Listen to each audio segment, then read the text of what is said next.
Welcome aboard the National Football Show. It's your boy Dan Sileo. AFC and NFC championship games this week, and I cannot wait. Final Four football, nothing like it. Divisional football rounds were spectacular. These conference championship games will be special.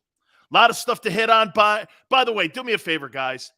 Please hit the like button. You guys have been absolutely spectacular. I want to thank each and every single one of you and all the people that come aboard, brand new followers, brand new watchers. We thank you. Just sit back and maybe watch a little bit of what Big Sil's Army does. And the posse, can we say that during this time, right? Can we say that? Just watch the Army and watch how they do it, like Big Chris. And you'll be able to jump along with us here. We got a boatload of content here, as we always do. We got a great guest in hour number 2. The winner of 3 Super Bowls, Randy Cross, 49er legend, will join us. We'll ask him about 49ers Rams. How about that one statistic? Think about this. Kyle Shanahan has never lost to Sean McVay, the head coach of the Rams. He's 6-0 versus them. Will that play out this weekend? All right. Bunch of stuff on the Eagles, but I want to start it here, guys.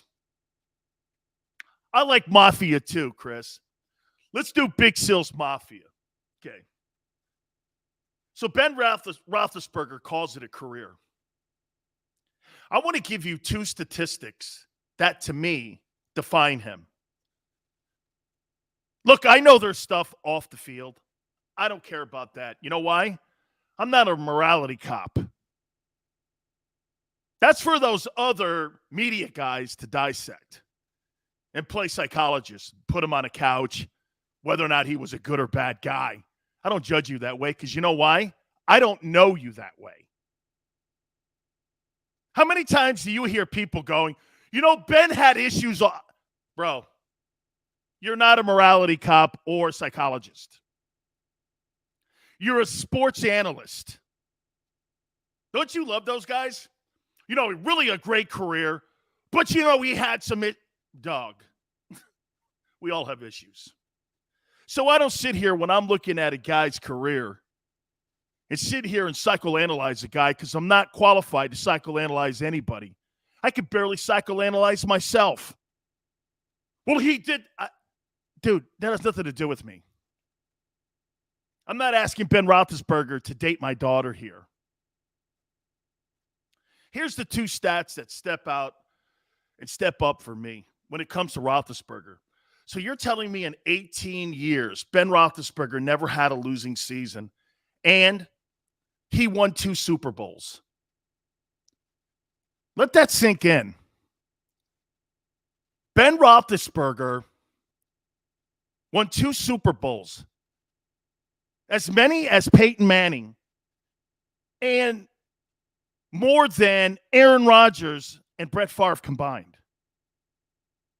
That's crazy. 18 consecutive years of non-losing football in Pittsburgh is remarkable. Dude, Big Ben Hall of Famer. Big Ben's a first ballot Hall of Famer. Released a video today and said his goodbyes to the NFL. He's going to be now Family Guy. He's going to be obviously somewhere in the media. But, dude, 18 years. 18 years of non-losing football. That's crazy great. That's a benchmark. That's got to be a highlight in your career. I never had a losing year. I didn't have to worry about losing ever in my entire career. You know how many people, and I did it in one place. You want to add that into the mix too. That's crazy.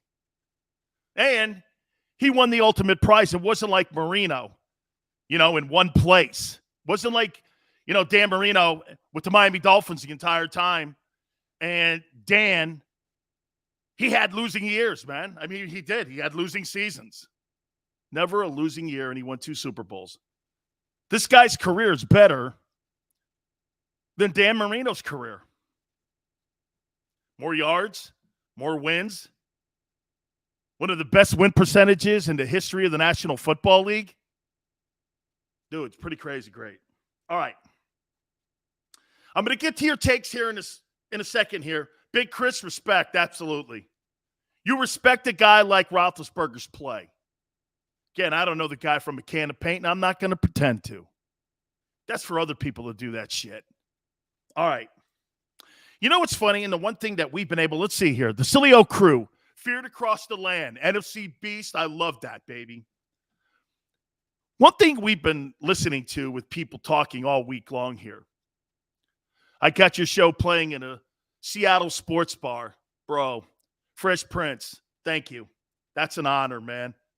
That's an honor. Thank you very much.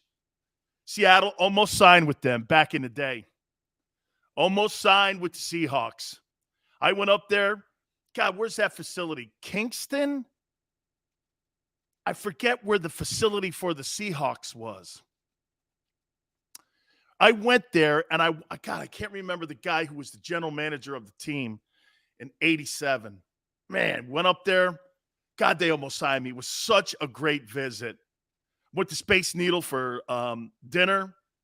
God, that was a damn good place. And by the way, the old Kingdom, holy shit. Guys, you talk about fans.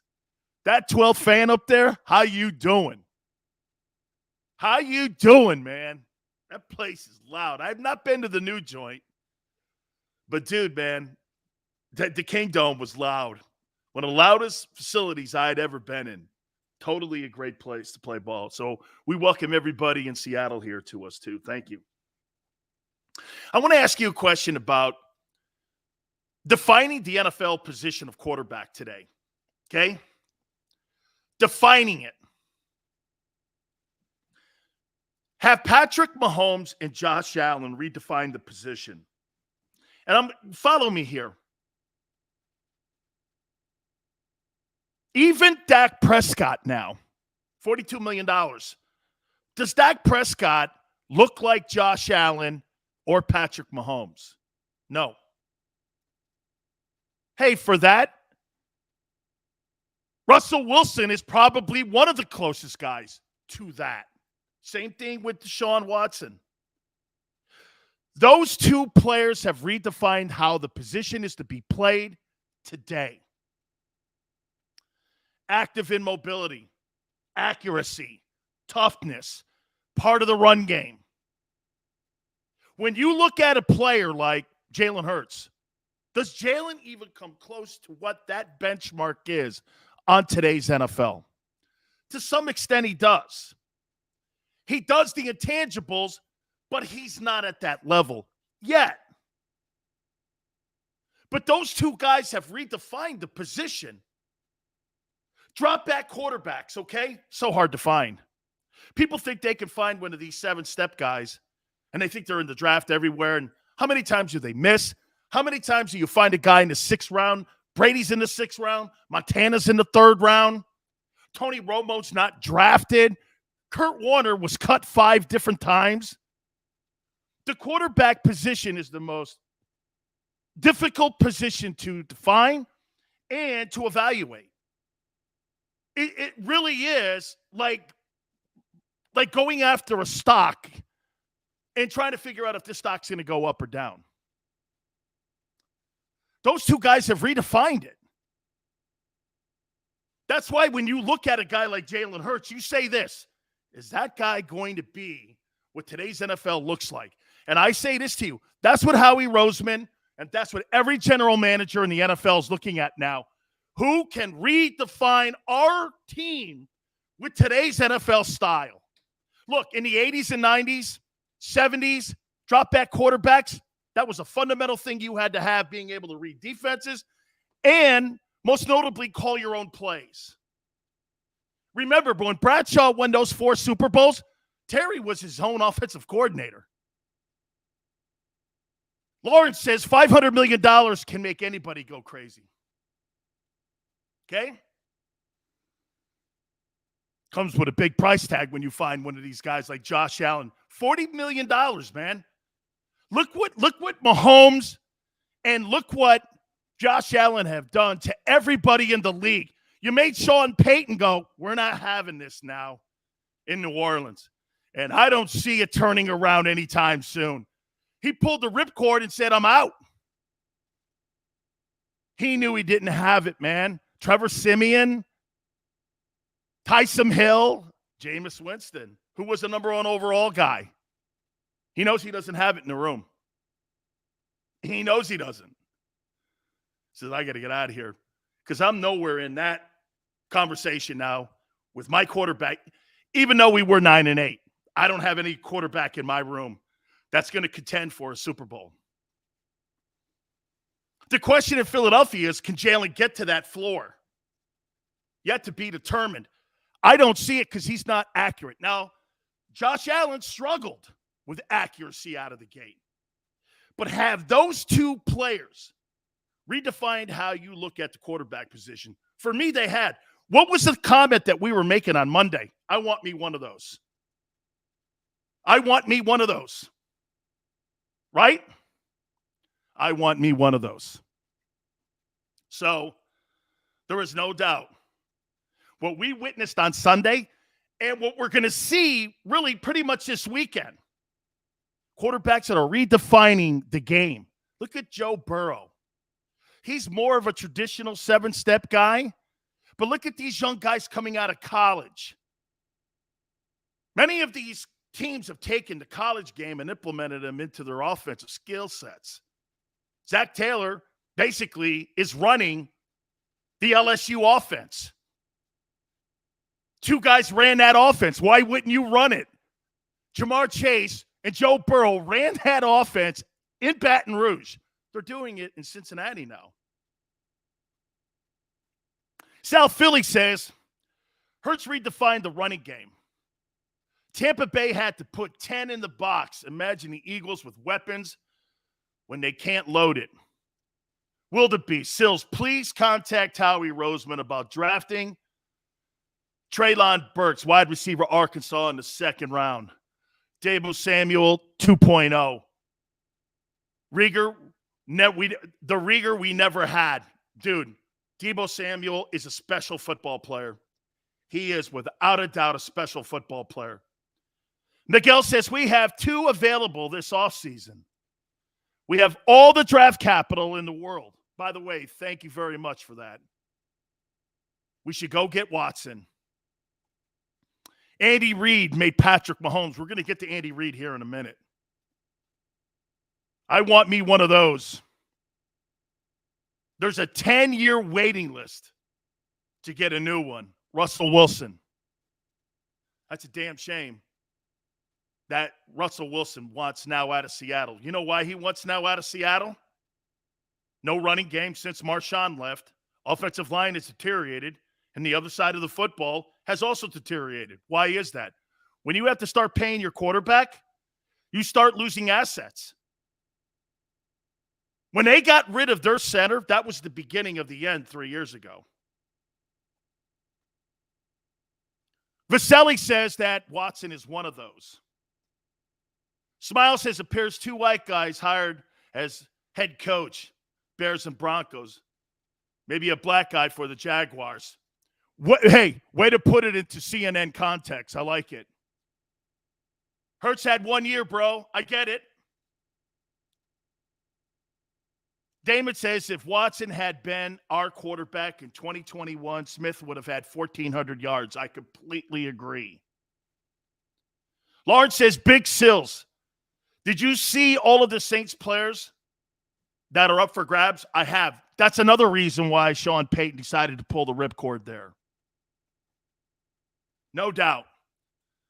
Mahomes and Allen have redefined the position. The question mark is, can Hurts be one of those players? I don't think so. I think Jalen Hurts is Baker Mayfield, but with character.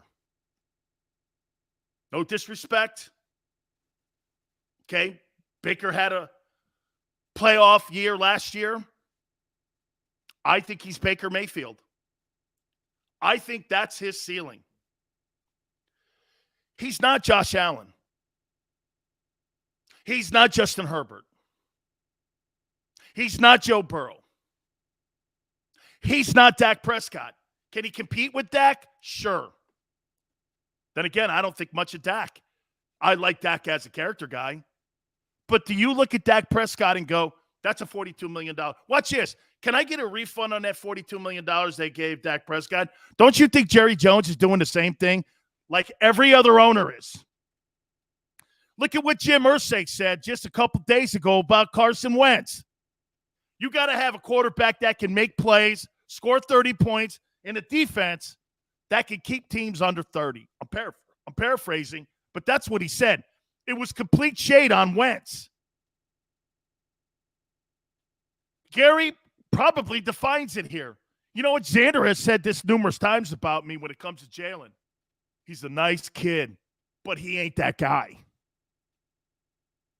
That's really kind of, if we're going to go locker room talk, Jalen Hurts is a great dude, man. You want him on your football team every single day. But I just don't want him in the one chair. That dude was signed to be one thing: a seatbelt, a safety belt, a substitute teacher. He wasn't signed to be the main dude. We're trying to make somebody who wasn't defined as a number one guy. And the only thing that gives the Eagles the ability to be able to put him in 2022 as a starting quarterback is the fact that it gives them free agent money to go out and retool their defense, build a team around everyone else by not spending a boatload of money or giving up a boatload of assets to go get one of these big-time guys. No doubt about it. That's, to me, the bigger asset for Howie Roseman, the general manager of the Eagles, is this. He gives us time. So what does that mean, Eagle fans? The Eagles aren't expecting to win a Super Bowl in 2022. Guess what they're hoping for? 500. They're going to sell you that they think they can win the division, which isn't true. They're going to sell you that. Fool's gold. You're going to get a tougher schedule because you made the playoffs. It's going to come back to reality a little bit because you're going to play better teams. And at the end of the year, they're going to go, we got to make wholesale changes again. That's how this is going to play out. I'm telling you what the future is here for the Eagles. This is how they're going to play this out. Just Jones Art says, bring in Russell and Michael Thomas. Imagine on the other side of Devontae Smith. Sydney, Isaiah Spiller will change our running game. Drake London, wide receiver, 6'5". Great-looking prospect. East Camden, Hurts doesn't have the right coach to help him like Andy does. Again, like I said, I'm going to get to Andy Reid in a minute. Vasily says, do you think we should rebuild the defense for next season before we pay for a guy like Russell Wilson? I think what you're going to do, listen, guys, if you're going to go after somebody, why not go after Devontae Adams? Can I tell you why? Don't you think if Devontae Adams, who's the number one free agent, and you just back up a Brinks truck to him, won't he attract Aaron Rodgers, Russell Wilson, Deshaun Watson? I would feel better if I was Howie. Watch this. You're telling me Deshaun Watson, who threw a bitch after they got rid of DeAndre Hopkins, threw a bitch when they traded him to Arizona, gave him that money, still didn't care in Houston.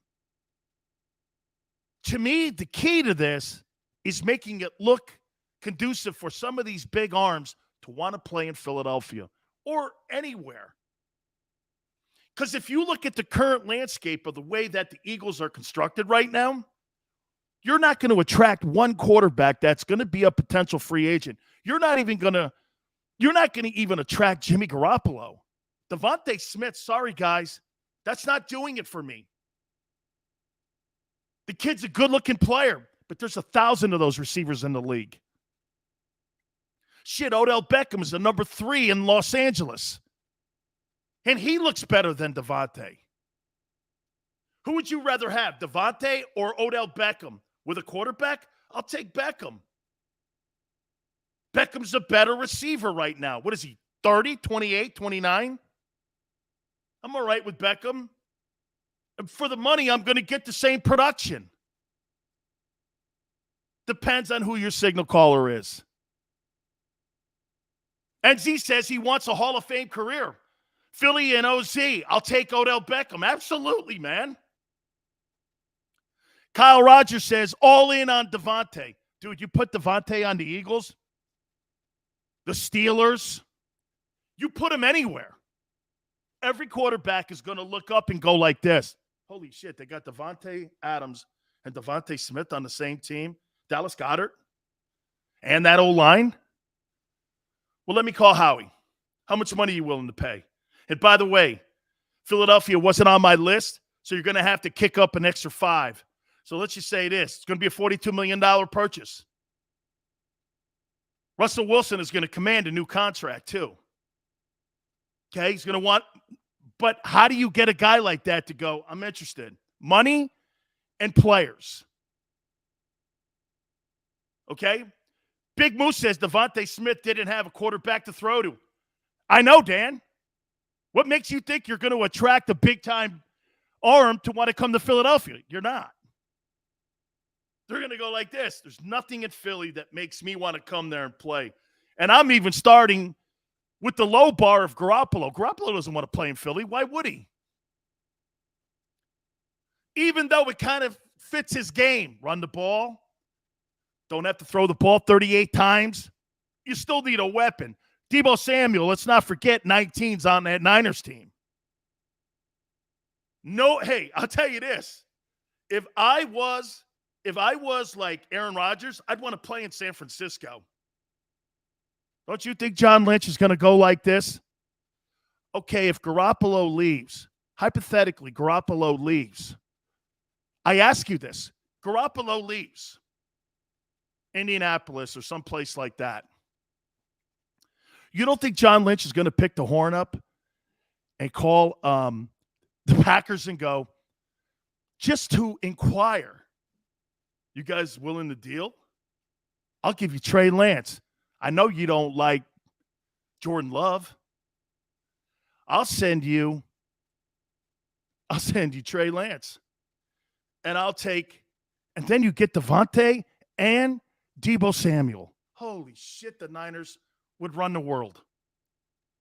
These are the musical chairs. You see what Brett Favre said? Brett Favre said this either yesterday or today. In his heart, he thinks Rodgers is leaving. He thinks Rodgers is leaving. You today have to have a defining player at that position to match what's going on in Buffalo and Kansas City if you're going to win a Super Bowl. Hey, you want to win 9 games? You want to win 10 ball games? Baker Mayfield and Jalen Hurts are your guy. You want to win a Super Bowl? It's a different dude. Price goes up. This is reality here. Big Moose says Rodgers going to Denver. Why? Denver's not San Francisco or Green Bay. Rodgers is got 3 years left.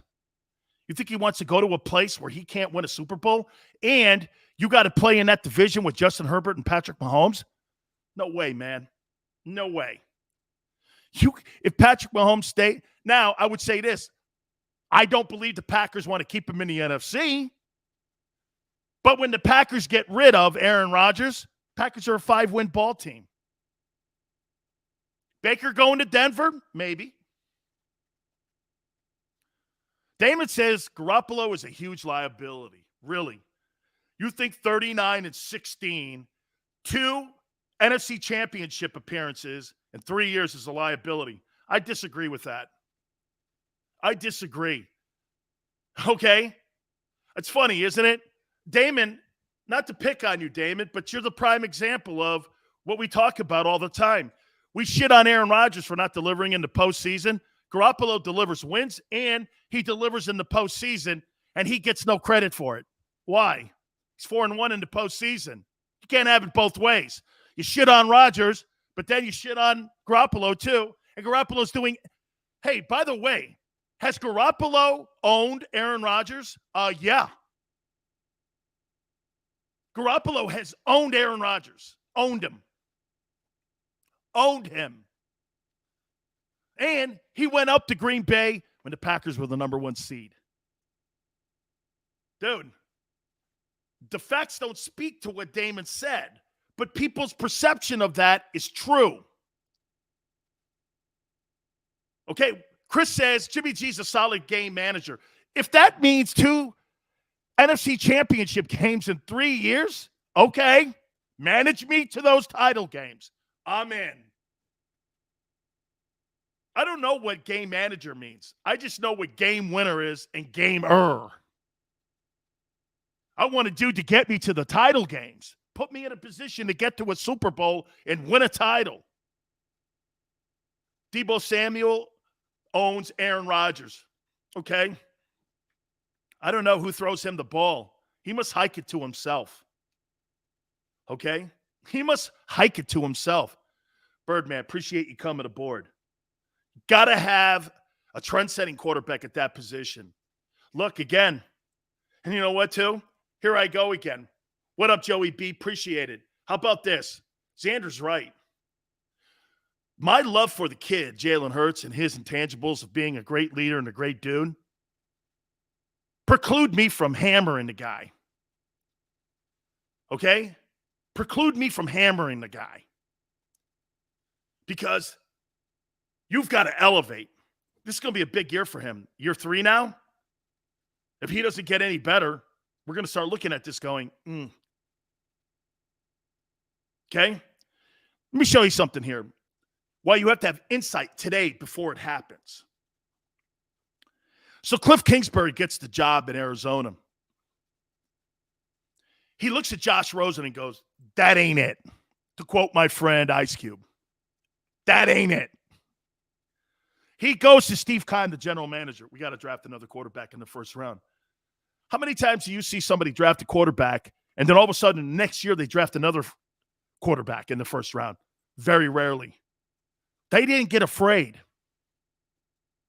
They went right back into the draft, moved Rosen to Miami, got some picks for him, and they've gotten better every single year that Kyler Murray's been in Phoenix. They knew when they saw that ain't it. That ain't it. The Eagles don't have time. I've been telling you this for the last 4 months. This is the most important time in Eagle history on building yourself an opportunity to own the NFC. Cruz says, I like Hurts as a person. See? Every time somebody starts and quantifies that, I already know where we're going. I don't even really, Cruz, have to read the rest of it. You know what's coming after that, right? But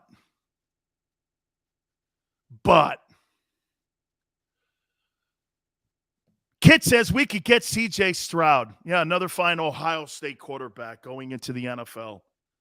Yeah, that's been successful. I look at those Ohio State quarterbacks. You know what I see those guys as? Nothing. You can't name me a quarterback in 150 years of Ohio State football that was a star NFL player. In 150 years of that program, and in 102 years of NFL football, you can't name me one Ohio State quarterback that was a successful quarterback and a superstar quarterback in the NFL. There isn't one. Don't look. There isn't one. C.J. Stroud. The kid in Bama, too, Bryce Young, that's a small dude. That's a small dude. 6 feet, 5'11", I don't know. That's a small dude. I'm not sure I'm comfortable with that. Especially when I'm watching Josh Allen at 6'5", or Mahomes at 6'4", or I'm watching Burrow at 6'4". I'm watching the guy in Los Angeles, Herbert, 6'6". I don't know.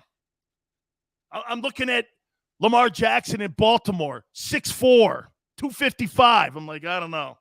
6 feet, 190? I don't know. Okay? Yeah, Breeze and Murray, small too. Okay? So you think that Bryce Young's Drew Brees. Okay. I hope he turns out to be. Okay? I do. I think the kid's a gamer. I love the kid. I do. Won the Heisman Trophy because of the Auburn and because of the Southeastern Conference Championship game. They were iconic. Wildebeest says, Hurts will finally have the same offense studied for the first time since high school. Okay. That's important, man. Stability. Peyton Manning had Coach Moore for 10 years in Indianapolis. Had the same offensive line almost intact for 10 years. Had Harrison and Wayne on the perimeter. Okay. Had Dallas Clark as his tight end. No question about it, man. That's a major component when you're talking about building stability in your offense. When you have the same weapons and you know each other's weaknesses and strengths. Chris says, is winning the Heisman overrated? Chris, do you know how many MVPs have won the Heisman Trophy from the quarterback position in NFL history? Do you know? Do you know there's two? There's two quarterbacks in the history of the NFL that have won the Heisman Trophy. Two. Staubach and Cam Newton. What up, Maniac? Ty Detmer. MVP? I don't think so. Lawrence, two. The Heisman Trophy is a college award. It's the most overrated award in American sports history. Those guys don't pan out. The Jason Whites of the world. Come on, man. The Gino Torettas. I love Gino. Okay? The Baker Mayfields. Look at those dudes that have quarterback. The Tim Tebows. The Johnny Manziels. There's a boatload of them guys. Joey B. Art Schleicher. He was great at the track, though, wasn't he? All right, I got to take a timeout. Do me a favor, guys. Please hit the like button. Don't forget, 3-time Super Bowl champion from CBS Sports, Randy Cross in hour 2. Andy Reid, I got a question for you here. Is Andy Reid the best coach in the NFL today? I'm going to make a case that he's the best coach in the league today. And you fired him, Philly. We'll do it next. Keep it here on the National Football Show. Go for the midnight dares. Go for the memories. Go for the view that goes on forever. Go for the bubbles in your bathtub and in your drink. Go to bed whenever you want. Or don't. Go for him. Go for her. Go for the win. Go to Ocean Casino Resort. Book your trip at theoceanac.com. At Stateside Vodka, every new customer gets the world's best rocks glass. Free. What's that? A rocks glass? You're telling me that bottle is cut in half? You could say that. Holy shit. And you're telling me I can get one of these glasses for free? That's right. One free rocks glass per customer with each first-time purchase of Stateside Vodka. So good, it just disappears.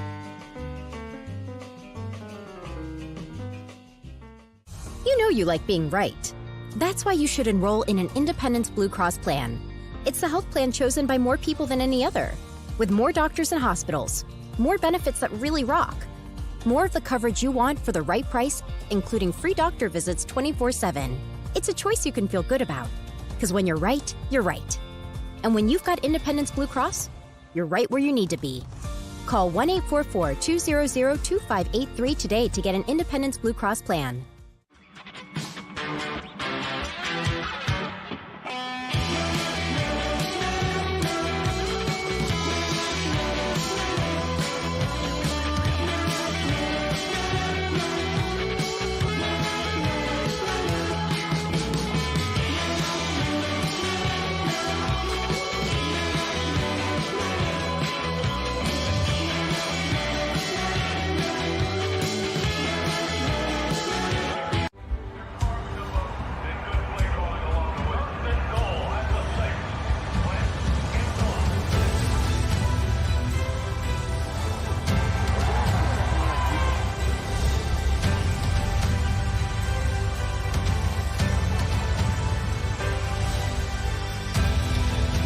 Field of life, First Trust Bank is there for you. Champions on three. 1, 2, 3. Because Philadelphia dreams deserve a Philadelphia bank.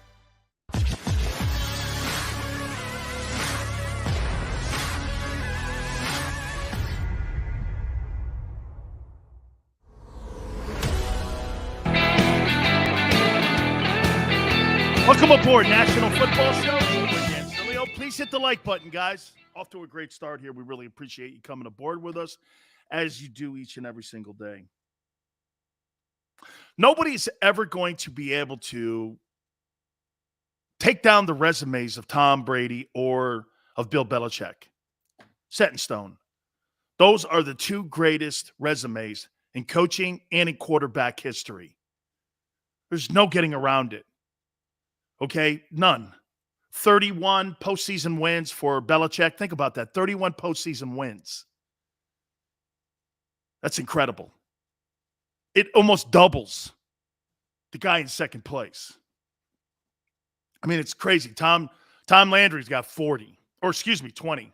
With Dallas Cowboys, he's number 2. Reid, by the way, is tied for third with Don Shula at 19. So you can't, it's not fair when we're talking about the greatest coach of all time. That argument is over. The argument on who the greatest quarterback is of all time, the only way that you can change that conversation is if we're talking talent. Okay? And for coaching, if you're talking current. That's the only way you change that dynamic. Because the history of the sport is set. These two players that are part of NFL history, you cannot take it down, no matter how you try to dissect it or look at it. When it comes to the history of the league, these two guys are pretty much set in stone. Belichick, the greatest coach. You could almost rename the Super Bowl trophy after Bill Belichick. And you could rename the MVP award for the Super Bowl after Tom Brady. So let's go with Andy Reid here. Andy Reid is sitting at number 19 as he goes into this weekend's AFC Championship game versus the Bengals. If he wins, he passes Don Shula. And he ties Tom Landry at number 20 for postseason wins. He's at 19, like I said. Currently, right now, he has done something no coach in history's done. He's taken 2 different teams to 4 straight conference title games. The Eagles and the Kansas City Chiefs. Remarkable achievement. Remarkable resiliency. And all the things that have changed during the time when Reid first got the coaching job in Philadelphia to where he is now when he got fired in Philly. And remember something. Let me throw this at you here about how Andy Reid got that Philly job. Andy Reid was not the offensive coordinator in Green Bay. He was the quarterback coach. Joe Philbin took over for him. And the Dolphins thought they were going to try to recreate the wheel. They hired him as their head coach. Turned out to be a train wreck. But Reid learned so well under Mike Holmgren. You talk about the Mike Holmgren coaching tree, there's his greatest disciple is Andy Reid. Okay? Absolutely incredible. Remember, we're talking current here. Reid's the best coach in the NFL today. Am I wrong? He's the best coach in the league right now. Look at what he's done to a guy. Guys, help me out here on Patrick Mahomes' draft and where he was in the draft. Was he 11th out of Texas Tech? I know there were a lot of people that liked him, but I also know there was a lot of people that didn't like his wildness. Remember something, too. Cliff Kingsbury had a losing record in Lubbock. I don't remember Patrick Mahomes winning Big 12 titles when he was at Lubbock as a Red Raider. I don't remember that. Okay, I don't remember that. You guys remember where he was taken? Okay. I think it was 11. I'm talking Patrick Mahomes. You think Patrick Mahomes would be the same quarterback he is today going to 4 straight conference championships? And by the way, hosting all 4 at home. No team has ever done that, including the Bills. Hosting all 4 conference championship games at home is unreal. There's no way Patrick Mahomes would be the same player that he is if Reid's not there. Flex says 10th, and Mahomes' draft class was considered weak, and Watson and Mahomes came out that year. Goes to show you don't really know who's good. Look at Justin Herbert. Justin Herbert was taken later also. I don't think we should be doing that if not for Reid. Or he, excuse me. Mahomes' career record at Texas Tech. Miguel, thank you, brother. This is why I love guys like this. Brian says he thought he was 15. I thought he was a little outside the top 10 too.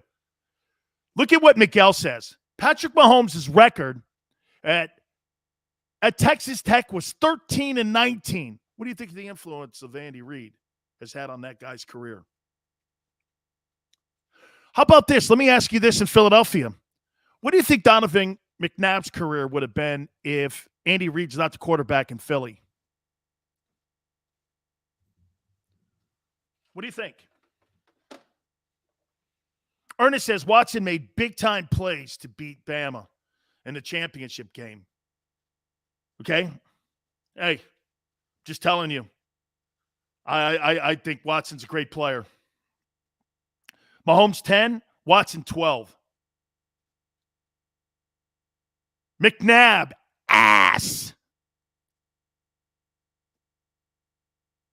Trubinsky, Mahomes, Watson, and Garrett. Flex says you got to realize some of these dudes play on trash teams. Wait a minute. Flex, you're talking college? This was the problem that you guys had with Ben Simmons. He sucked at LSU.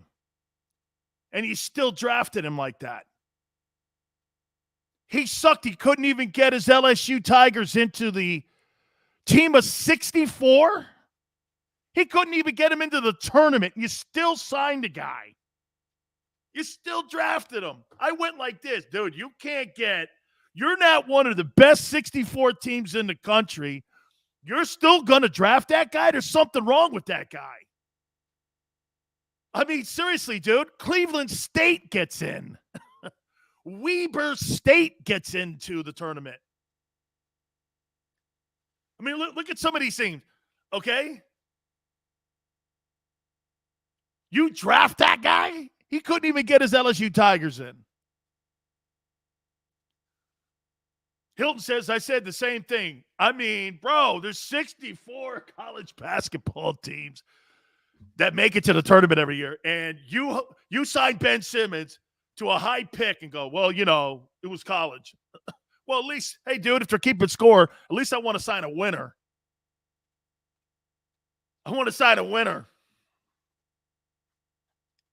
Andy Reid is the best coach in the league right now. His resume says it. 4 straight home AFC title games. A Super Bowl championship. An opportunity to win another. What if he wins 2? And he's taken the Chiefs to 4 straight conference title games. He's won 2 conference championships in the AFC and 2 Super Bowls. We're starting to talk about someone who's redefined himself in a way. Was Reid a Hall of Fame coach in Philly? No. Now, does what he did in Philly, along with what he's doing in Kansas City, make him a Hall of Famer? Yes. Part of the story. But what happened in Philadelphia to stop that progress to where Andy Reid is this guy now, and he wasn't that guy then? You can't tell me, well, Andy Reid found himself and found Jesus or something. You know how people do when they go to jail. I found God and all that shit. No, okay, well, you needed to find God earlier in your life. God will always lead you. Okay? God's the man. You follow the man, no one else. And your own intuition. Okay? I hate that when I hear that. Well, you know, we found God now. Yeah, man. Then again, dude, when anybody ever asks me if you found God, I always go like this. I didn't know I was looking for him. What happened in Philly? Is he any different today than he was then? Life experiences in Philadelphia change him? I don't know. Reid looks like the same dude to me.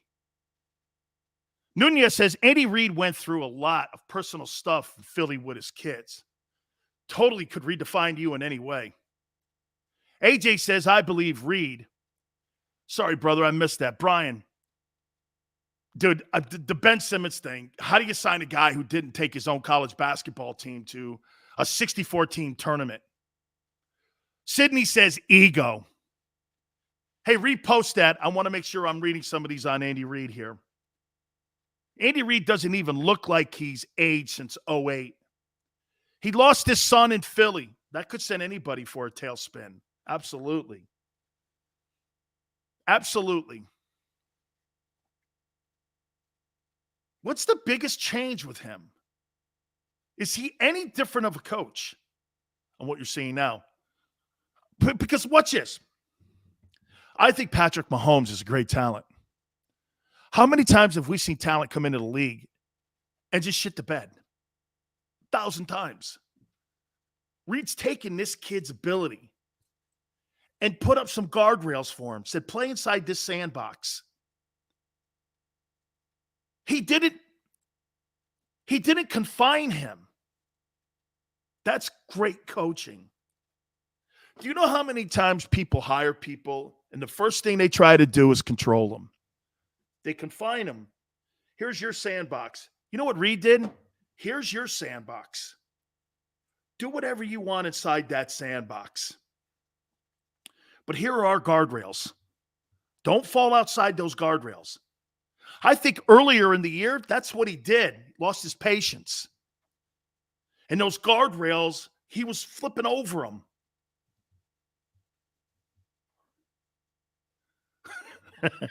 Xander says, hey, sounds like me and you. Got to keep Big Sills on the ranch here a little bit, right? Okay. 77 says, let me clear my throat. Andy Reid has more control than he had. Benny. Did Benny hit it? I want to pick this topic up. I got to take a break. Please hit the like button. I think Andy just hit it. Or Benny, excuse me. I think you just hit it. And maybe this is why Jalen Hurts will never get the coaching that he needs. Hit that like button. Keep it right here on the National Football Show. Go for the midnight dares. Go for the memories. Go for the view that goes on forever. Go for the bubbles in your bathtub and in your drink. Go to bed whenever you want. Or don't. Go for him. Go for her. Go for the win. Go to Ocean Casino Resort. Book your trip at theoceanac.com. At Stateside Vodka, every new customer gets the world's best rocks glass. Free. What's that? A rocks glass? You're telling me that bottle is cut in half? You could say that.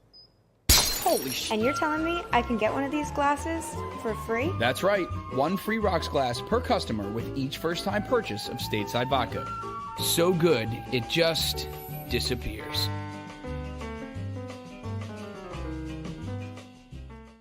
You know you like being right.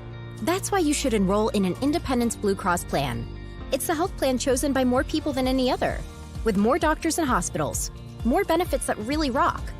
More of the coverage you want for the right price, including free doctor visits 24/7. It's a choice you can feel good about. Because when you're right, you're right. And when you've got Independence Blue Cross, you're right where you need to be.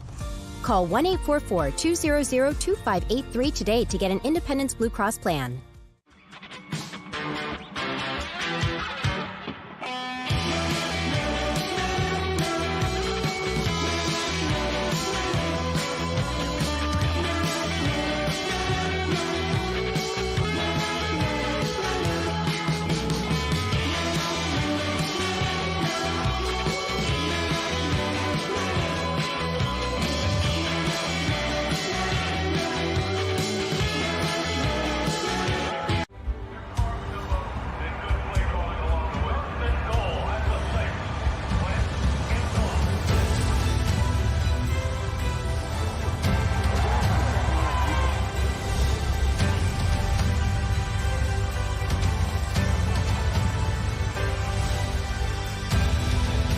Field of life, First Trust Bank is there for you.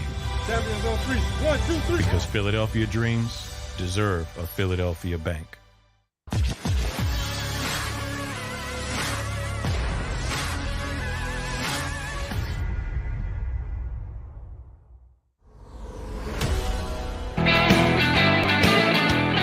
Welcome aboard National Football Show. Dan Sileo. I see people are asking about the guest list. Actually, the next 5 days are set up here. Randy Cross from CBS Sports, the owner of 3 Super Bowl rings. By the way, he played against the Bengals twice in winning 2 of those 3 Super Bowls. The one in Detroit and the one in Miami, and I believe against Elway's Broncos. And now he works for CBS Sports. He'll be an hour 2 at the bottom of the hour. Tomorrow, Bart Andrus, you know who he is? He's your new head football coach of the Philadelphia Stars of the USFL. We'll talk some NFL football this weekend with him and also USFL football. So we're going to get him on. We'll talk a little bit about the new league and its upstart. By the way, the Philadelphia Stars were probably the most successful USFL team back in the 80s. And we're going to have him on. That'll be on Friday. On Monday, Gary Cobb will join us as always. But the chairman of CBS Sports will join us too. Sean McManus, the man who makes all the decisions when it comes to sports on CBS. Sean McManus, yes, he is the son of Jim McKay, and his father, Jim McKay, got me into broadcasting. I tweeted it out at Dan Sileo Show. If it wasn't for Jim McKay, Big Sills wouldn't be standing here, and I wouldn't have had a 30-year career in broadcasting. It was McKay that introduced me to Roone Arledge. And I met Roone Arledge years ago, and really a tragic story. I was going to go to work for ABC Sports, and Jack O'Hara was the then director of ABC Sports, and Roone had gone over to the news division. But Jim McKay had set me up with an interview with Roone Arledge. So I went to New York, and I had a chance to talk to Roone, and Roone put me with Jack O'Hara. Jack goes like this. They were doing the French Open at the time, and he was going over with his entire family. He was killed on Flight 800, that TWA flight. Unbelievable. I didn't have the backbone to call them back up after that. I really didn't have the backbone. I just didn't think it was proper for me to call Roone and go, hey, Roone, you still going to hire me? Everybody at ABC was like just devastated that Jack O'Hara died in that flight and that plane crash. And I was like, holy cow, man. It was just really just awful timing. We had set it all up. I was going to work the college football angle, and I was going to do a lot of stuff with a whole bunch of great folks at ABC Sports. I was going to do sidelines, and, it was just a terrible thing. And, yes, Joy Taylor from The Herd will join us on Tuesday. That'll be at 4:30. So we look forward to having Joy. She was once my producer of my radio show down at WQAM in Miami. Love her to death. Yes, she's Jason Taylor's sister, and she's really making a statement there at Fox Sports. So Joy will join us on Tuesday. That'll be at 4:30. Welcome aboard. As some of you are new to the program, we appreciate you guys stepping in. Please hit the like button. Thank you so much. Let me pick up the conversation a little bit here. And what we were talking about Andy Reid with. And Andy Reid has, without a doubt, solidified himself. He was not a Hall of Fame coach in Philly. He is now. He is now. What's the difference from Philadelphia to Kansas City? I think it was Benny. Okay? I think it was Benny that said control. So do you think the front office got in the way of Andy Reid having more success? I mean, 4 straight conference title games, a Super Bowl appearance. NFC East Beast says Mahomes. KC says Mahomes and Reid are a match made in heaven. By the way, KC, did you see what Reid said about Hill and Kelsey and Mahomes? He says that it's just magical watching these guys go through progressions in practice. Okay? I mean, it's just magical watching these guys. Front office didn't believe in wide receivers and linebackers, just like they still do. Okay, well, this leads me to this question. And I hate to say this. Are you trying to tell me then that Super Bowl that the Eagles won was luck? The Eagles Super Bowl was things just lined up right. And it was just lucky. Sammy says, seems like Andy learned the Chiefs had 3 timeouts at the end of the game. Oh, couldn't deal with timeouts. I thought his clock management in Philly sucked too a little bit. Chiefs do need a running back. They've not been able to replace Kareem Hunt. In my opinion, clearly, it's been a factor. Reid would have won in Philadelphia if T.O. wasn't hurt. Hoss, if I'm not mistaken, KC, I still think he had 144 yards in receiving yards, and I think 14 catches. I mean, my numbers might be off. I thought he had like 14 catches for 144 in that game against the Patriots. Kyle says, had a backup QB beat the GOAT. It was definitely luck. Wow. T.O. played in the Super Bowl. 8 for 22. Thank you, AJ.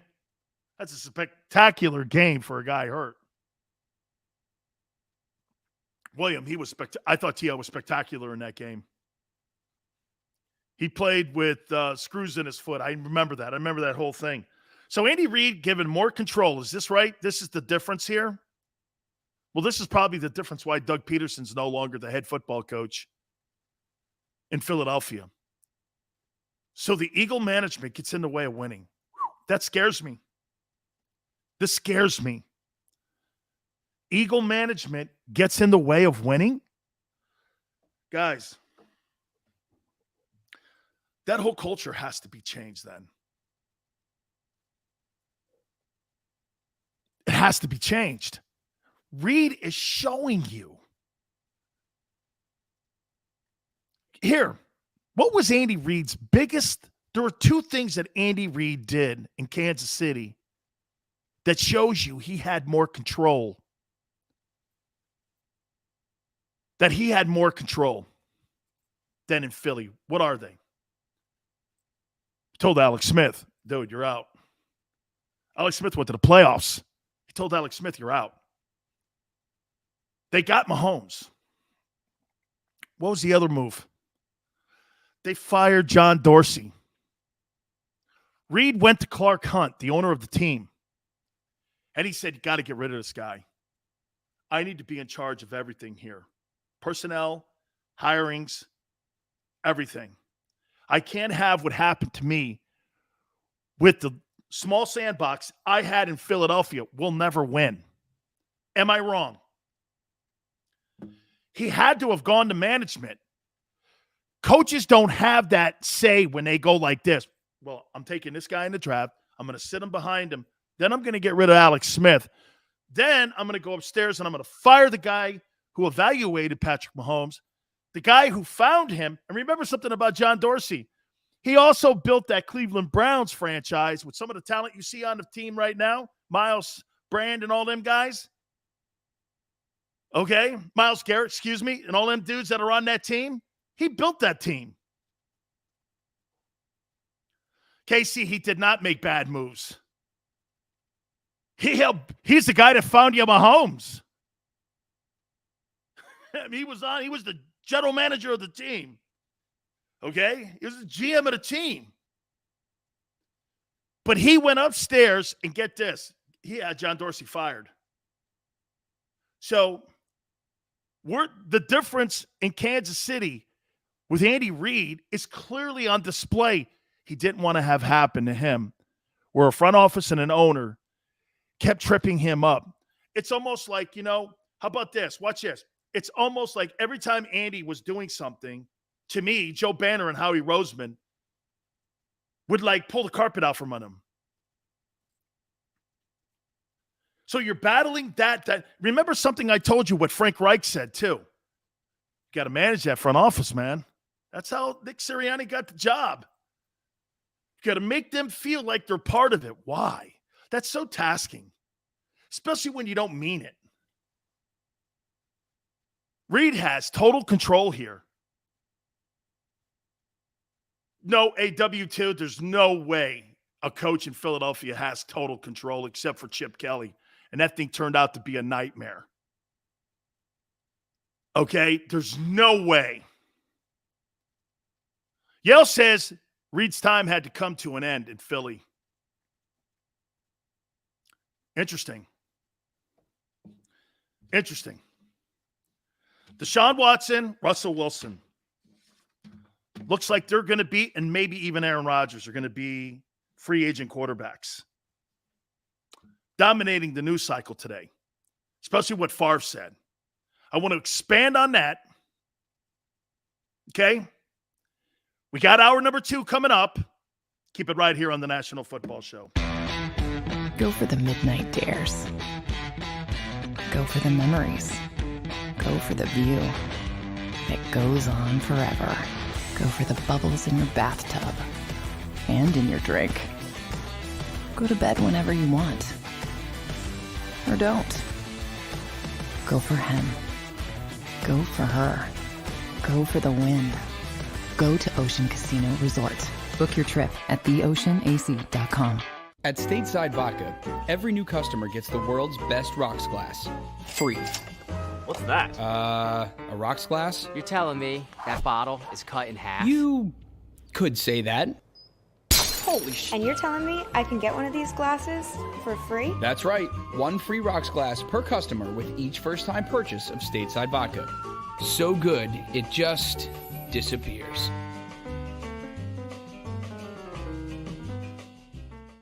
You know you like being right. That's why you should enroll in an Independence Blue Cross plan. It's the health plan chosen by more people than any other, with more doctors and hospitals, more benefits that really rock, more of the coverage you want for the right price, including free doctor visits 24/7. It's a choice you can feel good about, because when you're right, you're right. And when you've got Independence Blue Cross, you're right where you need to be. Call 1-844-200-2583 today to get an Independence Blue Cross plan.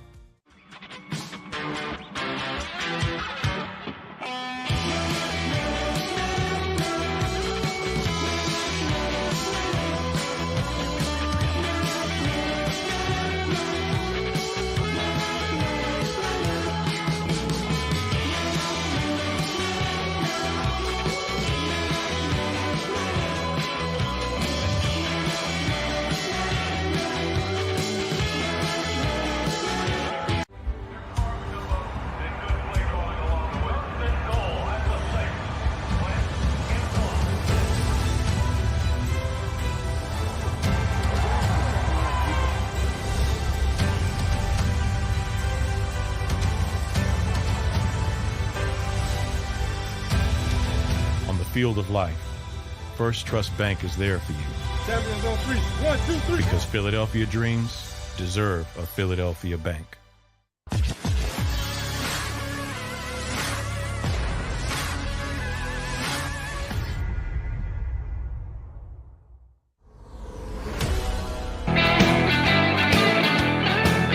Welcome aboard, hour number 2. National Football Show with Big Sills. Please hit the like button. You guys have been awesome, man. Thank you so much, man. That was a fast first hour. Bottom of the hour, 3-time Super Bowl champion from CBS Sports and with the 49ers, our friend Randy Cross will join us. So, again, I want to give you guys a heads up, too, also in the programming. Like I said, Philadelphia Stars are going to start right after the Super Bowl. USFL's back in gear. I posted it over on my Twitter page. I was drafted by the USFL, the original USFL. I was the property of the Orlando Renegade. And the Miami guys, it was all territorial back then. And I think Lee Corso was the head coach and general manager of the team. And he came down to Miami, and he met with Kevin Fagan, myself, and Jerome Brown. And, hey, we're throwing a lot of money around. I think the team only lasted like a year. And then the next year, all the guys that were on that team, I think were absorbed by the Tampa Bay Bandits. I think that's the team. I know that's one of the teams that's back in action in 2022. But they gave me a helmet, and I was like this. Cross was a center, played with Montana. I actually played against him when I was with the Buccaneers. And, yeah, so it was like, hey, we'll give you $95,000, a year. And, 1987, I'm going like, 80, I don't know. Then when the Bucks came and they go like this, we're going to give you $200,000. I was like this, base? Oh, yeah, and we're going to give you a $350,000 signing bonus. I was like, okay, all good. I'll take this thing. So Bart Andrus will be with us, the head coach of your Philadelphia Stars. Gary Cobb on Monday, the CEO and chairman of the board of CBS Sports, Sean McManus. Joy Taylor will join us on Tuesday from The Herd with Colin Cowherd. So we got a bunch of people lined up as we get ready for the Super Bowl. And I believe Jimmy Johnson's probably going to try to step in with us on Wednesday. So appreciate you guys coming aboard. Randy Cross, bottom of the hour. All right. Which one of these do we agree? I got a list of quarterbacks that are the premier quarterbacks that are going to be, okay, that are going to be, I believe, available. Okay, just know this. Brett Favre came out and he thinks in his heart, either said it today or yesterday, okay, that he believes that, hey, I appreciate it. Brooks and Mays, I appreciate it. I love those guys, man. I love Barrett. I love Harry, too. Those guys really awesome. Okay? He says that Favre believes that. He thinks Rodgers is out. Okay? He believes it, man. All right? He thinks he's out. Let me throw this at you. Do you believe that these quarterbacks are going to be free agents? Deshaun is. There's no getting around that. He's looking for a new place. I don't care who they hire in Houston. He's out of Houston.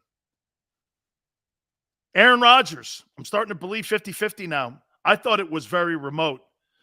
According to the people in Vegas, they still think the Packers have the best chance to keep him. But after listening to Favre, I don't know. Okay? Hey, thank you so much, man. That was a fun time being on Seth Joyner's show. Thank you, Matt. I really enjoyed it. And it was a privilege to be a guest of his. Thank you so much. Why cry? Thank you, man. I appreciate it. I'm starting to believe Rodgers is going to be, but you know what? I have to think that Davante Adams may be part of this whole equation here. Wherever Rodgers goes, you think Davante follows? Can you imagine landing Aaron Rodgers and all of a sudden, hey, this is Davante Adams. I'd like to play for you. Come on in. Come on in. Well, you don't really have a lot of money with your salary cap. Don't worry about that. New CBA allows us to defer some money. We'll make a move for you. Right? Okay? Greer, it's all good, man. Some people like apple pie. Some people like coconut custard pie. I'm the coconut custard guy. How you doing? Jimmy G. Can you imagine this if you're John Lynch? Are you really going to cut loose that dude? 4-1 in the postseason. What if he gets to another Super Bowl? Are you really going to cut that guy loose? with a 39-15 record. You don't believe it. I just don't believe it. Anthony, there's no way he had full power here. No way. No way. No way. No way. That's not how that organization runs, man. They gave it to Chip because that was part of getting him because they got rid of Reid. And they tried to give it to him. And this is why the front office of Philadelphia will never, ever give up complete control again. How you doing, Trev? Okay. Russell Wilson. Deshaun Watson, Rodgers, Jimmy G, Russell Wilson. Do the Eagles have any shot at one of these guys? I'll wait. You guys think you have any shot at any of those guys? Daniel says, I think Hurts will be amazing next year. Do you know what, Daniel? I don't want to wish or hope or think or maybes. I'm a guy that likes words like this. I am, we will, we are. He is. Bob says, fuck no. Russell Wilson, too old. Russell Wilson is not too old in today's NFL. Flex, he's not. Nobody gets hit. Wilson or Watson to the Saints. Why would he go there if Michael Thomas is being dealt? Paul says no shot. The only reason the Niners lost the Super Bowl is because Jimmy G missed a wide open receiver. It's true, Sean. But the only reason that the 49ers gone to two NFC championship games in 3 years is because of Jimmy G. Look it up. Kyle Shanahan's 8-28 without him. With him, he's 35-15. I don't know.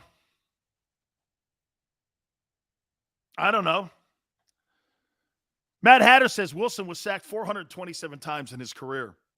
You think he's getting sacked with that O-line in Philadelphia? I don't.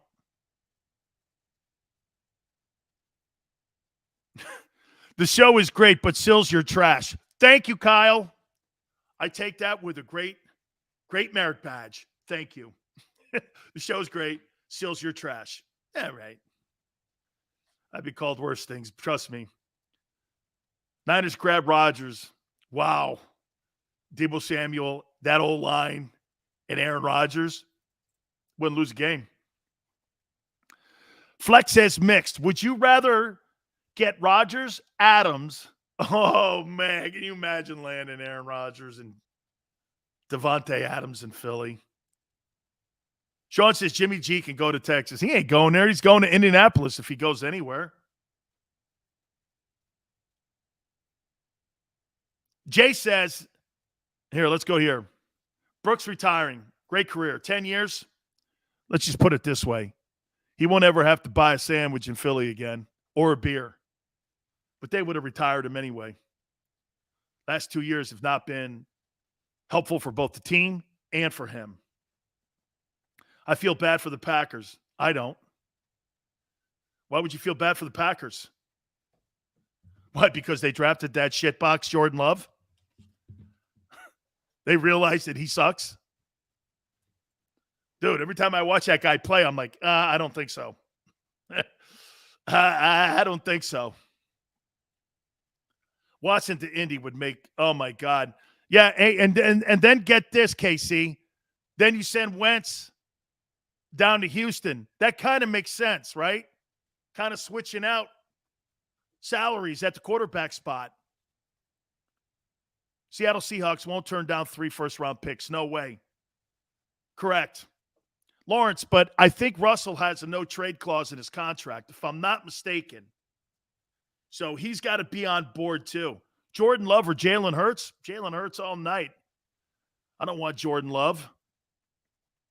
I mean, really. Hey, how about two-play Trey? Would you want two-play Trey in San Francisco? How many plays did that guy play this year? He was like the only quarterback that didn't start more than 2 games or something like that. This year, I came out of the draft, I'm like, two-play Trey. Hey, Wentz to Minnesota. Hey, man, Kirk Cousins going down to Indy. I might swap that out. Hey, how about Jimmy G going to Cleveland? Nick Chubb, Kareem Hunt, Jarvis Landry, one of the best O-lines in football. You put Jimmy G on that Browns team, that's going to be a competitive AFC team. Wentz to the USFL. He'll be your starter with the Philly Stars. Oh, he's back in Philly. He's back in Philly playing with the Stars. I bet you anything, 10-1. Colin Kaepernick plays in the USFL. You want to bet? You want to see Manziel too? Watch Tebow play. I'll bet you anything. Tebow plays in the USFL. I'll bet you AB gets in there too. You watch. This is going to be like the Nick Saban, project. You know how Nick takes all those coaches in for rehabilitation? They're there for about a year and a half. Sarkisian and all them guys, fight on! Fight on! He's the head coach of the Texas Longhorns. Making $7 million a year and getting beat by Kansas. Congratulations. Fight on! One of the best drunkard coach moments of all time. Fight on! Yeah, that was awesome. That's one of my favorite sound bites. Wrong, my man. Yeah, I know. Wife tells me that every day. Who do I think the Eagles have a best shot at going after here? Those 3 first-round draft choices help you out a lot. Okay? Dave says, do you think the Eagles should hire Jordan Palmer to help Jalen Hurts take his game to the next level? He's the brother of Carson Palmer. I know who he is. Supposedly some quarterback whisperer. Hey, dude, you know what Jalen Hurts needs? He needs a vial of accuracy. Okay? He needs a vial of accuracy. Eagle fan, we don't need to use our first. See, Eagle fan goes like this. We don't need to use our first-round draft choices on Deshaun Watson, Aaron Rodgers, or Russell Wilson. What? What are you, crazy? Honestly, are you crazy? Okay? Build up the D. Okay, hey, tell me what the Dallas Cowboys did or the New England Patriots did to build their defense up. Tell me what they did. Do you want to know what they did? Patriots signed $300 million worth of free agents last year. $300 million in salaries. That's how they fixed their defense. And do you know what Dallas did to fix that train wreck of a defense? Do you know what they did? They got lucky on Micah Parsons because they wanted the DB that was in Denver. Okay? They wanted him. And it just so happens, we'll take the kid from Penn State. The kid from Penn State turns out to be the NFL Rookie Defensive Player of the Year. Right? The Cowboys fell into that. It wasn't slick. It wasn't slick whatever. Okay? It wasn't, let's just go here with this guy. He's really number one on our board anyway. Come on, man. And they hired Dan Quinn, who, by the way, had a handshake today with Jerry Jones. You see what happened? So after he didn't get the Bears job, Dan Quinn's not taking any more interviews. You know what that means? It's the Josh McDaniel rule. Now there's a handshake going on. Hey, things go sideways. You're my head coach in Dallas. How you doing? He's not going to go out interviewing any longer. Dan Quinn's a hot name right now. Oh, and by the way, I saw what people were saying about Doug Peterson not getting another interview in Jacksonville. He's getting a Saints gig.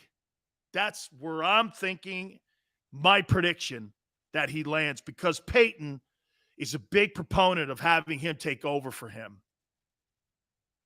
One first rounder in Fletcher Cox to the Saints for Alvin Kamara.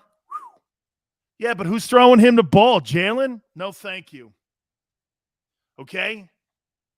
No, thank you. Quinn's a great coach, not a GM. Somebody needs to hire Doug. They will. Feast. I'm going to tell you, here. Deshaun Watson's going to cost 3 first-rounders because you know why? Sunday's games show us that. Yeah, but Sills, what about all the stuff that's behind him with all the – I don't care. Yeah, but what about – I don't care. But what – are we – I don't care. What's your price? Nick Caserio goes like this. 3 ones. 3 ones. 3 ones for Deshaun. You do it? 3 ones. You get Deshaun Watson, and you get to be in the game. Get this. Hold on, Jeff. Hold on. Think of this for a minute. I don't think they're going to do Dennis Allen. They may. That's a good call, Jeff. They may do that, Jeff. They may put Dennis Allen in that position. Williams says, hell no, I wouldn't do it. Wait, whoa. Not to get political, Dan, but brides and grooms have to wear masks. And NZ now on their wedding day, even for photos. NZ. Whew, man. Xander, you're such a jackass. What a jerk. What an absolute jerk, dude. Oh, man, wearing a mask. My wife asked me to wear a mask last night, but I'll leave it there. How you doing? That's the only mask I'm wearing. Hey. Oh, man. You know what I'd rather – hey, do you know what my vaccination is? Staying away from jackasses. Texans yes, the Texans are, Jay. The Texans are getting 3 ones. Did you not watch what we saw Sunday? Everybody in the world went like that. Hey, every owner is now speaking out, going, hey, we need one. The Colts owner, the Cowboy owner even threw shade at Dak. Yeah, okay, maniac, right? Watch this. He just said Deshaun Watson was just diagnosed with AIDS. I'll still take him. I don't care. I don't care what he has. Hey, I don't care if they gave him 5 years to live. I'll sign him. Hey, Deshaun Watson has 5 years to live. He's come down with this crazy new virus from New Zealand. And I don't care. I'm signing him. Okay. Dallas is starting to have buyer's remorse. Oh, absolutely. Bob goes sign him. Hey, the guy goes out. Yeah, Deshaun Watson has AIDS. I don't care. Sign him. Yeah. Hey, they come into the room. Hey, Nick Caserio's on the phone. They got some bad news for you. Deshaun's come down with like really a life-threatening disease. I don't care. What do they want? Hey, how many games do I get out of him? Well, you probably get 2 years. I'll take it. Hey, that's right, Chris. Watch this. Well, he's got 6 years to live. I get 5 years of him quarterbacking, maybe 2 Super Bowl appearances. Okay. And we'll have to retire a number in 6 years. I'm good. I don't give a shit about any of that. This is about winning ball games. Hey, Jay, I think you got me confused with somebody here. Oh, wow. He came down with that? I don't fucking care. I don't care. If he's vaccinated, unvaccinated, uncircumcised, circumcised. I don't give a shit what he is. I could care less. Hey, KC, sold. Dude, this guy could be circumcised, uncircumcised. I don't care what, vax, unvax. Dying, not dying. Hey, Daryl, I don't know anything about those cases. The NFL doesn't either, or he'd be suspended. Dude, 3-1s for this guy. Come on, man. Boy, you guys are really greedy with your picks. Man, I got to take a time out here.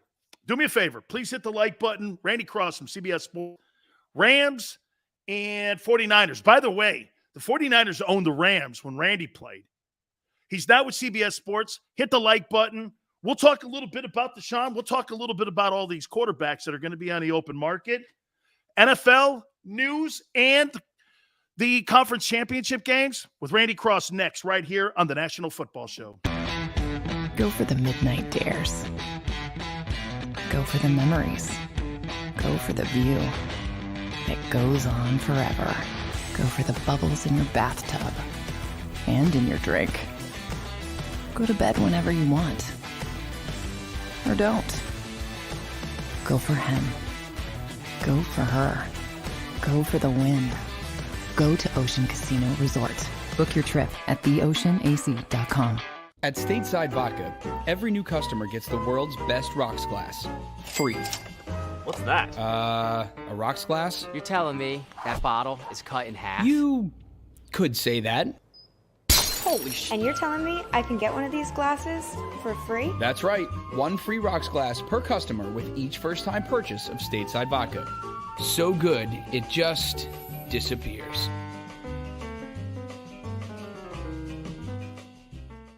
You know you like being right. That's why you should enroll in an Independence Blue Cross plan. It's the health plan chosen by more people than any other, with more doctors and hospitals, more benefits that really rock, more of the coverage you want for the right price, including free doctor visits 24/7. It's a choice you can feel good about, because when you're right, you're right. And when you've got Independence Blue Cross, you're right where you need to be. Call 1-844-200-2583 today to get an Independence Blue Cross plan.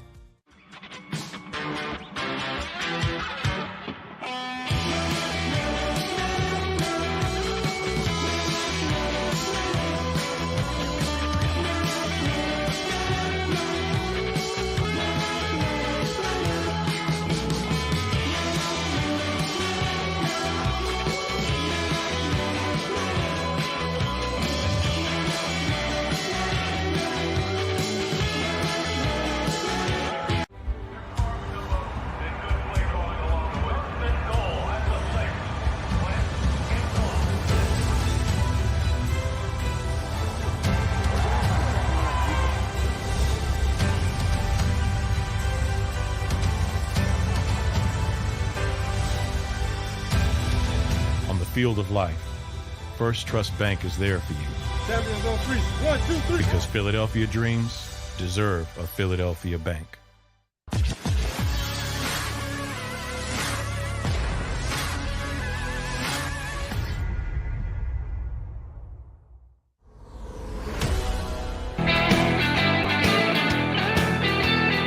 Welcome back. National Football Show, your boy Dan Sileo. You know, we started the program off by saying that the position of quarterback has been redefined, in my opinion. You know, every era has a different style of quarterbacking. You know, if you go back to the 70s, guys like Greasy and them threw the ball, 18 times? You know, I mean, it was a run-dominated football league at the time. I would say the running backs all the way through the 80s, but what changed it? Bill Walsh changed it. Walsh's offense, West Coast style. You know, first it was really Steve DeBerg. Then DeBerg passed the baton to, in my opinion, right there, GOAT A, B, whatever you want to call it, A or B, and Joe Montana. Then you had Young, 5 championships with that whole West Coast system. You're talking about changing the game. Don Coryell, also in the 70s and 80s, changing the game. Didn't have the success that the Montana 49ers had. But what we saw on Sunday was something that reminded me a lot of Dan Marino and Montana. The way the ball and the sticks are being moved.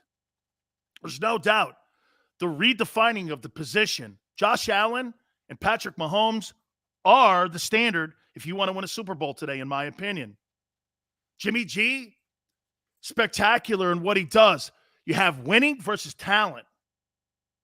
And Garoppolo is kind of like dispelling what I just said. Guy's going to his second conference game, in 3 years. Let me bring in my friend here. And I love talking to Randy. Randy, the owner of 3 Super Bowl rings. And by the way, who would have thought that there's a chance that the 49ers and Bengals could actually be in the Super Bowl again against one another? And Randy owns 2 rings, right? Because of the Bengals. He played in that dynamic game. By the way, folks, that Detroit Super Bowl that Randy played in is still to this day the highest rated Super Bowl in the history of the game. And then, of course, his final game as a member of the 49ers, I was right there on the sidelines. Kevin Fagan got me tickets, and I'm watching these turkeys go down the field and win that Super Bowl against Boomer Esiason and those Bengals. Appreciate you coming aboard. But, Randy, I mean, who would have thought you guys – there may be a chance for that game again. Yeah, I was actually, Dan, I was at Pebble Beach last week playing golf, and I was with a group of guys. A lot of them were from Cincinnati.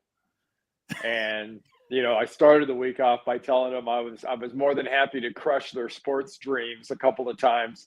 And by the end of the weekend, yeah, it was kind of a real thing that it could be San Francisco, Cincinnati. And I know for a lot of people out there, that's not the appealing matchup. Every time I see ideal matchups, you know, it's like, here's 1, 2, it's usually 4 or 5 is that possible matchup. Yeah, I don't know. It would be great to see. And the way these teams are playing, it's any matchup of these 4 teams. Just pick 2 teams and put them in there. Is that first Super Bowl the most revered ring you own? Yeah, it's kind of like, Dan, I've told you this before, but it's like picking your favorite kid. I've got 3 of them too. So hey, gee, really a coincidence. Kelly's the oldest. She gets the first one. Crystal's the middle child. She gets the middle ring. And Brendan's the youngest. He's going to get the younger ring from Super Bowl 23. They all had their ideal. I mean, Super Bowl 23, like you said, was my last game. Super Bowl 19 was my best team by far. I mean, we were really – the only other team that probably was as good as the 87 or 84 team was the 87 team, the strike year that we got beat in the playoffs, so it really didn't matter. In 81, the first time you win a Super Bowl, it's kind of hard to describe how that affects you, and because it does change. It changes your life, changes your career, and you know, God knows we didn't handle it real well. We kind of over-celebrated. I played against that 87 team, and we used to just, I swear to you, and I've told you this before, I'm like, they only have Craig and Taylor and Rice and Montana. And then now I say that, I sound stupid because you're like, gee, really? And that great intact O-line with Sapola, with you, with Harris. I mean, you know, the one thing that I'll say about that group versus the group that we see today, you know, the offensive line is a complete factor in the success of the 49ers right now and the success of what you guys did. They're kind of the unsung heroes. Now, look, they got Trent Williams, who I think is the best tackle in the game, but that's the similarity, isn't it, there a little bit, is the fact that team's dominance and the team's strength is in that O-line in San Francisco, this crew. Yeah, it's the 2 things that we had in San Francisco that probably got downplayed, Dan, is A, our line and our running game, because we were always up there pretty good and ranked as far as where we were running wise. And the other thing was our D, but it was natural. You know, you had Joe, like you said, Joe and Jerry and Roger and John, and, you know, I'd go down Rathman and keep going down that list. It was kind of natural that people would overlook, you know, the fact that our defense had absolutely mashed people. People talk about stealing your soul. Nobody stole souls like the interior part of our defense against any offense that decided they wanted to run crossing patterns. No, that wasn't something you did against Lott's crew. And for the record, Michael Carter easily is one of the most underrated nose guards in the history of the game. And by the way, I'm friends with him, and his daughter is a tremendous Olympic gold medalist too. And I talk to Michael all the time. And Michael was so underrated as a nose tackle. When I say the best nose during that era was Michael Carter, and very, like you said, just completely underrated there. So Again, Yeah. I brought you on, though. I want to get a philosophical question for you from quarterbacking here. You know, what we saw on Sunday night with Josh Allen and with Patrick Mahomes, do you agree that there's a new evolution of quarterback now, that if you don't have one of these guys, to me, I think Sean Payton went like this, Randy. I ain't got that in this group here with Jameis Winston and Taysom Hill and Trevor Siemian. You even hear the owner of the Colts saying, hey, we need a guy like that. You're hearing other owners, Jerry Jones even going like this to Dak. We got to be better at that position. Is that where we are now? When if you don't have one of those kind of guys, you're not going to get to a Super Bowl today. I don't know. The Niners are a good example. I know there's Jimmy G. They went to one 2 years ago with Jimmy G, and they throw the ball 23 to 25 times a game and run it 37 to 40 times a game, which is the antithesis of the new 7-on-7 that they let fat guys walk around and watch. I mean the quarterbacks are like that, but look, I would tell people, look at history. Look at this league, whether there were 24 teams or 28 teams or 30 or 32. How many great quarterbacks have there ever been at any one time? Maybe when the game was that mid-'80s period, dominant Elway, Niners, Montana. dominant Bears, dominant Giants. Yep. Yeah, you probably had 10. Yeah. But I'm not great at math, but that says that there are 22 others that are less than great. Probably 12 that are okay and 10 that are soon to be replaced. So it's always been like that. It always has. I mean, when Miami got Dan Marino, everybody wanted a Dan Marino. Well, duh. Same with John Elway. Well, that was easy to cure. Those are not just strolling out of college every year, just like this Joe Burrow thing. I mean, you knew Patrick Mahomes had some pretty special skills. And if you saw Zach Allen at Wyoming, you knew, he could be pretty special at the next level, and he's doing exactly that. But, you look at some other guys and you say, hey, it's just the perfect match, and that's the most important thing.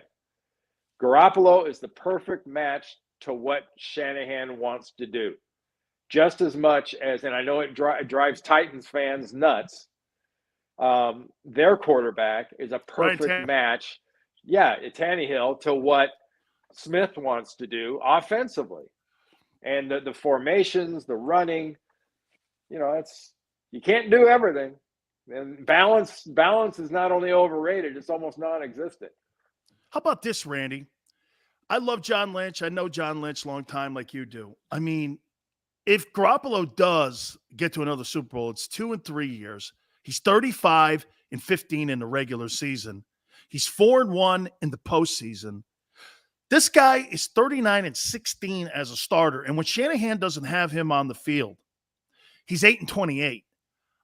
How do you move off that guy for Trey Lance, for an unproven commodity? Now, wait a minute. You're the perfect example of this because you guys moved off of, if I'm not mistaken, DeBerg, who had thrown for a boatload of yards, and he was looking like that was going to be the next guy there in San Francisco. And what did Bill Walsh do? He said, nah, we're going with Joe, unproven, and they did it. You think San Francisco could recreate history like that again and move off of Jimmy G? Well, I mean, as much as I love Ice, DeBerg, and he was one of the great place setters in NFL history, because Denver too.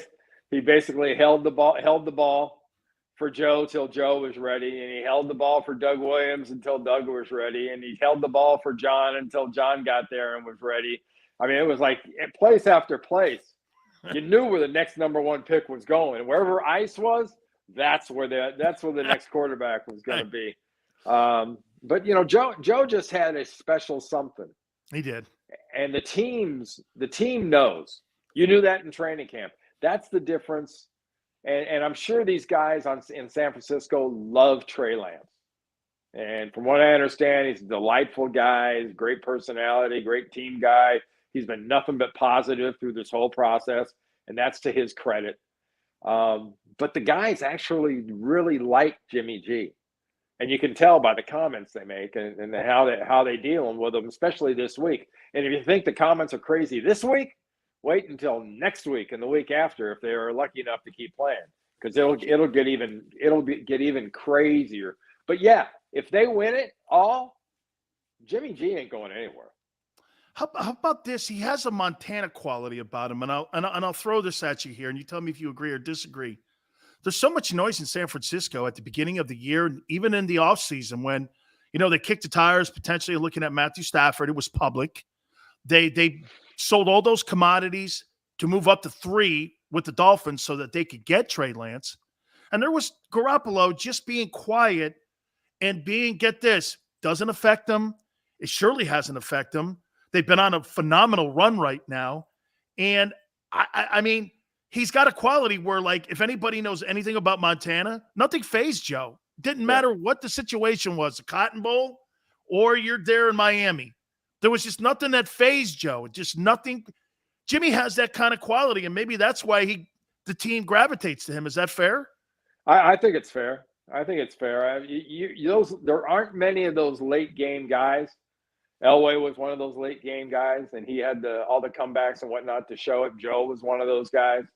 And they're like football surgeons in that they can take a defense apart, and they not only can take them apart, they're a little bit of a smart ass at the same time, because they'll kind of show them their liver, say, here, this is your liver. You need this, but I'm taking this. Put this over here.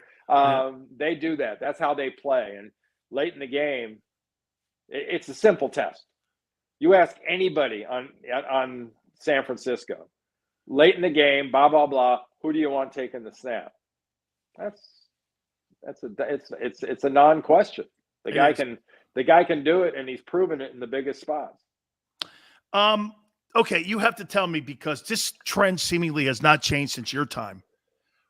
How do you guys own the Rams? I've never seen a team have the pink slip in ownership like the Niners on the Rams. I mean, it's hard to believe that as great a coach as people say, and I do believe he is, Sean McVay with the Rams. He's never beaten Kyle Shanahan, but this goes back to your time. You guys had really great matchups, but hey, man, I always remember 49ers always coming out on top and beating them dudes, man. It's just seemingly it's more because is it because you guys have always been, again, underrated during your time, dominant at the point of attack, and here they are again. What is it? What's the secret here to this? Or is there one? I think personally, there's two things. Besides the tough mental attitude with which they train is a huge factor. And I know everybody trains, but having guys like Kittle and Bosa and people like that, Debo, go down that list, Warner, and the way that they train, the way they prepare, I think that sets a tone and that sends a message to the rest of the team. I've always looked at LA as soft. I've looked at, their fans as soft. And folks, he played in LA too at UCLA, just so you know. UCLA. LA is in the sports vernacular, they're with your win or tie. But if you don't win, they will get off you so damn fast, it's not even funny. And I've always looked at the teams out of LA as just being, I don't know, a figment of people's imagination at times, but soft is the word that always comes to mind. That's what, for me, in that game last week, I was legitimately surprised when they were kicking Tampa's butt early, physically, on both sides of the ball. Yeah. I'm going, who are these guys? Yeah. Who couldn't figure out you have to block 99? I mean, can I be in on that brainstorm meeting that maybe you might want to concentrate on Aaron Donald? And to pick up getting Von Miller, man. I mean, You know what, Randy? The two big moves that I think put two teams into conference title games, when they went out and they got that Melvin Ingram guy in Kansas City, put him out there on the other end and moved Chris Jones back inside again. And when they went and got Von Miller from Denver and put him on the other side, I don't know, man. Von looks like Father Time may have caught him, but he's kind of catching back up with Father Time again because he was a factor and pressure was a factor in that Bucks game. Yeah, a little bit different in this game because, like you mentioned, having Williams at tackle and having this line blocking the way they do, and Juice coming out of the backfield as a blocking fullback, and Kittle doesn't mind planting your butt on your back either. They'll be tested very severely. They flunked the test twice already this year. Probably the worst thing they did in that second game was get ahead 17-0 because they just relaxed, and that was deadly. It was like somebody sitting in a sauna and you get out of the sauna, someone's waiting to fight you and they beat the shit out of them. And I was like, man, you can't rest on a team like that. Hey, man, I got two questions here. Dude, this guy Deebo Samuel, man, I had to look up where he went to college. So he went to South Carolina. I don't remember that guy at South Carolina. Randy, he's got to be one of the top 3 players of the Final Four teams. I have not seen a wide receiver in San Francisco since your time. I mean, look, you add T.O. there again. I think he's T.O. and Jerry Rice. I think he's got a combination. He's a physical guy. And what I love about Kyle, I mean, he utilizes him so well, puts him in the slot, puts him in the backfield, lines him up out wide. I mean, just another long line of the great wide receivers that they've had in San Francisco. He's a beast. Yeah, I think the best thing about Deebo is it's kind of toy meets scheme because he's got the toys and he's got the abilities, and Shanahan's got the imagination with his motions and formations. And, I mean, some of those runs they run with motions. With Trey Williams in motion, and they got him in the backfield blocking like that should be illegal. Dude, they blew that Packer. Yeah, not for nothing. That should be illegal. But a lot of the stuff they do creates gigantic holes, and it's misdirection. It absolutely, and you know this from the defensive side of the ball, guys see motion, guys see formation, they know where the play probably is going to be, and they react, and they kind of start with that. Okay, it's like here, Shanahan knows that, and everything is counterintuitive to what they're seeing. You can believe nothing you see when you play San Francisco on the defensive side of the ball, and Deebo's the reason, because Deebo's gone. I blocked for Wendell Tyler. Wendell Tyler was fast in college and it seemed faster in the pros, and he was never in the hole very long. Deebo almost doesn't exist in the hole. He's not even solid. He's not even solid mass. He's more vapor by the time the guy reaches for him in the hole. And that's because of that quickness, and it's because it's stuff that Shanahan gets in defenses' heads, and he can make them think things and see things that aren't there. Finally here, 49ers and Chiefs again in the Super Bowl, in your opinion? Probably should be, but more than does it sound like a lot of conviction there, brother? Well, I think Kansas City found out they were human last week, and that can be a really good thing, because I don't think they're going to be playing around too much this week. Yeah, I think this is going to be the other part of me, Danny. I want to see San Francisco and Cincinnati. Oh, I know you do, man. Hey, by the way, I wouldn't be. I mean, the way Burrow's 9 sacks, Randy, 9 sacks, and that guy still gets it done. That showed me a lot of resolve in that kid, man. I mean it. And plus, you've got the weapons with Mixon, with Jamar Chase. I mean, look, that team is going to be a force in the AFC because you got 2 dudes with 1,000 yards in receiving. You got a 1,000-yard running back, and you got a 4,000-yard passing quarterback, and they're all under the age of 26. That thing's going to be around a long time in Cincinnati. Who would have thunk it? For a while. And for the Bengal fans, I hope their organization and ownership doesn't find a way to screw that up. Oh, you mean the Bengals? But historically, they will Bengal themselves. Yeah, because you know what Mike Brown does? He goes, "Where's my wallet?" Yeah, we made a lot of money. You know, all that football stuff was my idea. But my idea, but now we got to sell them off like we're Charlie Finley. Hey, brother, I appreciate it, man. It should be a great conference championship weekend. Thank you so much for doing this, Randy. Anytime, Danny. You got it. Randy Cross from CBS Sports, owner of 3 Super Bowl championships. Guys, do me a favor. Hit the like button. We'll finish her up right here on the National Football Show. Go for the midnight dares. Go for the memories. Go for the view that goes on forever. Go for the bubbles in your bathtub and in your drink. Go to bed whenever you want. Or don't. Go for him. Go for her. Go for the win. Go to Ocean Casino Resort. Book your trip at theoceanac.com. At Stateside Vodka, every new customer gets the world's best rocks glass. Free. What's that? A rocks glass? You're telling me that bottle is cut in half? You could say that. Holy shit. And you're telling me I can get one of these glasses for free? That's right. 1 free rocks glass per customer with each first-time purchase of Stateside Vodka. So good, it just disappears.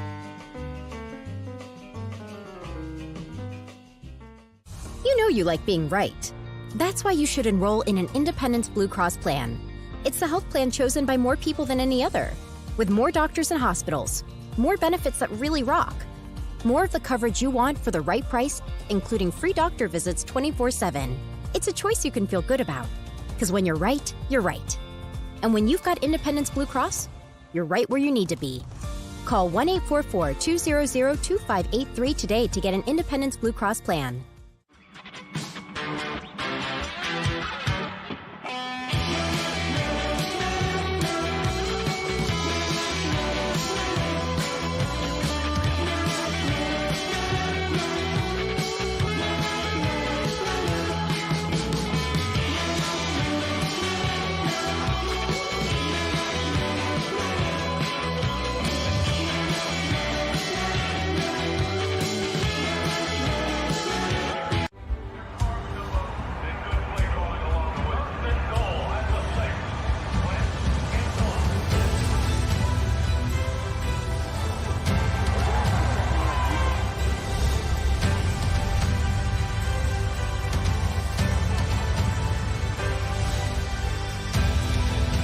Field of life, First Trust Bank is there for you.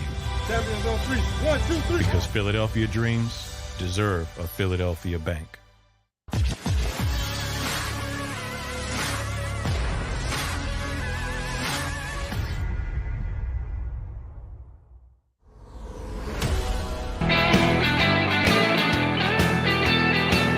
Welcome back. National Football Show, Dan Sileo. John says, anyone else see the resemblance between Randy Cross and Captain Haley? Hey, man, he was a hell of a football player, Randy Cross. College Football Hall of Famer, too, by the way. Now works at CBS Sports. Appreciate him doing that. By the way, please hit the like button. You guys have been great once again today. Who said that I compared Deebo Samuel to Jerry Rice? I said he's a cross between T.O. and Jerry Rice. Great hands and physical. I never said he was Jerry Rice. Hugh, Jerry Rice was a freak show. Here, let me think. Jerry Rice in today's NFL.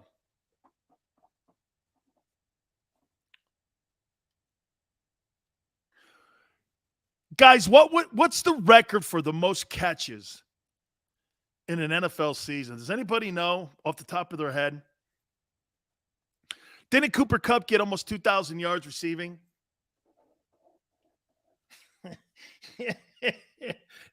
Oh, my God. Oh, my God. Oh, my God. Oh, my God. Yeah, no, hey, Xander, for a regular season, that's all time? For a regular season, what's the most catches that a receiver has ever put up? What's the most catches? 160 catches, 149 catches?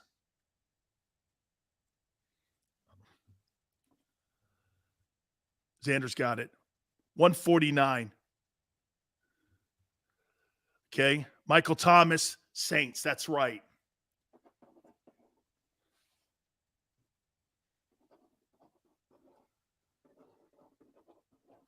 Jerry Rice in today's NFL would have 250 catches with Montana throwing him the ball. And Jerry Rice would have 2,500 yards. And he'd probably do that. You have to understand something about Jerry Rice. Jerry Rice is the greatest offensive weapon in the history of the NFL, not a quarterback. He's got 200 fucking touchdowns. Like there's no one close. He's got 200 touchdowns in an era where you mugged a guy. You destroyed these guys. Dude. The court in Montana never would get hit. Joe would throw for 6,000 yards. He'd be the first guy to throw for 6,000 yards. With the extra game. Jerry Rice is a freaking beast. Jim Brown in today's game would just be another back. You know how many great running backs there are in today's game? Got to remember something. Jim Brown, the reason that Jim Brown dominated the NFL in the 60s was because he was as big as every offensive lineman that he had on his team. And he was bigger than most of the linebackers and D linemen. I'm not taking anything away from him. But Jim Brown, you think he's any better than Derrick Henry? Absolutely not. You put Derrick Henry back in that time, Derrick Henry does what Jim Brown did. He's doing it now. I mean, he's doing it now. Mahomes the Rice. Oh, my God. That'd be illegal. There would be, you would have an act of Congress. And this is one thing that people in Washington, D.C. would all come to a nonpartisan agreement on. We have to break up the Kansas City Chiefs with Rice and Mahomes. All the yays, yay. Everyone in the Senate would go, yeah, we're in. It'd be illegal. That would just be illegal. Yeah, John, Montana's out of that factory of Windsor, Pennsylvania, Unitas, Namath, Montana, Jim Kelly. All them guys played in that neck of the woods. Hey, Kyle, I know. Derrick Henry would have 4,500 yards rushing in Jim Brown's day. I completely agree, man. Like, it'd be like Gretzky. Right? It'd be like Gretzky. 200 points in a season. You're never going to see that again. There's two things in the NHL you'll never see ever again. You know what they are? There's two things you'll never see. 200 points scored by a guy 5 times. And you'll never see this. What Orr did. My friend Bobby Orr. You see that picture of me and Bobby Orr I post on my Twitter page at Dan Sileo Show. You'll never see this. A Norris winner, top defenseman. Art Ross, top scorer. Hart Trophy. And Conn Smythe, MVP in the finals. He did that in one season twice. And he led the NHL in scoring, I think 5 or 6 times, did Bobby Orr, as the top defenseman. You will never see the Norris Trophy winner ever win an Art Ross, which is significant of the guy who is the most point scorer in the NHL. You're never going to see that again. You'll never see that ever happen again. Yeah, you can make the comment, Bobby Orr, Wayne Gretzky, or probably not because Bobby got hurt and didn't play the length of time that Gretzky played. Big Sills. Deebo Samuel's not going to be in the conversation, Lawrence, for the MVP because the guy in Los Angeles is going to be. Okay, Cooper Kupp, man. Too many good arguments to be made that he belongs in that conversation too, man. He's just spectacular. By the way, told you, guest list, just to keep you updated. Bart Andrus, the brand new head football coach of the Philadelphia Stars of the USFL, will be with us tomorrow. They got all their coaches. They got everybody in line. USFL is going to tee it up right after the Super Bowl. And I'm really looking forward to it. I think spring football works. Gary Cobb on Monday, along with Sean McManus, the chairman of CBS Sports, will join us.